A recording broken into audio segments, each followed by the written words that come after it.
Assalomu alaykum. Vazirlar Mahkamasi huzuridagi elektr energiyasi, neft mahsulotlari va gazdan foydalanish nazorat qilish inspeksiyasining energetika tizimida qonun hujjatlarining ijrosi va davlat nazoratini amalga oshirish bo'yicha ma'lumot beramiz. Joriy yilning birinchi yarmida o'tkazilgan nazorat tadbirlarida 1837 ta energiya resurslaridan noqonuniy foydalanish va qoidabuzarlik holati aniqlandi. Unga ko'ra 63,3 million metr kub tabiiy gaz va 149,7 million kilovat soat elektr energiyasidan noqonuniy foydalanish natijasida davlat manfaatlariga jami 462,4 milliard so'm zarar yetkazilganligi ma'lum bo'ldi. Shuningdek, iste'molchilar tomonidan energiya resurslaridan foydalanish qoidalarini buzish bilan bog'liq huquqbuzarliklar bo'yicha 2831 ta ma'muriy bayonnoma rasmiylashtirildi. Neft mahsuloti bo'yicha olib borilgan sifat nazorati tadbirlarida avtomobillarga yoqilg'i quyish shoxobchalari va korxonalardan olingan tahlil namunalaridan 233 ta holatda 5544 tonna neft mahsuloti sifatsizligi aniqlanib, sotuvga chiqarilishi oldi olindi. O'zenergiya inspeksiya tomonidan iste'molchilarga davlat xizmatlarini ko'rsatish bo'yicha joriy yilda 6037 ta obyektning elektr ta'minoti loyihalari ekspertizadan o'tkazilib, tegishli xulosalar taqdim etildi. Unga ko'ra 3586 ta iste'molchining elektr qurilmalar texnik ko'rikdan o'tkazilib, tegishli dalolatnomalar rasmiylashtirilgan.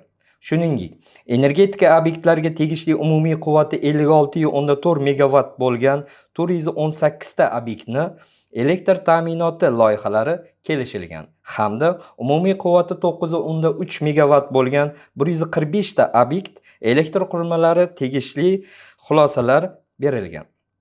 Quvvati 50 kilovat va undan yuqori bo'lgan iste'molchilarga berilgan ko'rsatmalar davomida 3427 ta iste'molchida reaktiv energiyasini kompensatsiya qilish bo'yicha qurilmalar o'rnatilishi ta'minlandi.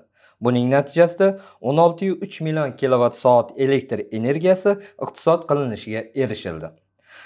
Davlat energetika reyestri ro'yxatiga ko'ra, joriy yilda 371 ta korxonada energiya auditi o'tkazilishi belgilangan. Yil davomida korxonalardan kelib tushgan murojaatlar tahlili asosida faoliyati qisqargan va tugallangan 24 ta korxona aniqlandi. Olib borilgan ishlar natijasida hozirgi kunda 259 ta iste'molchida audit ishlari boshlangan bo'lib, shulardan 73 tasida audit ishlari to'liq yakunlangan. Joriy yilda majburiy energiya auditi o'tkazish bo'yicha zarur choralarni ko'rilishi ta'minlanmagan 11 ta korxona mutasaddilariga nisbatan ma'muriy jazo choralari qo'llanildi.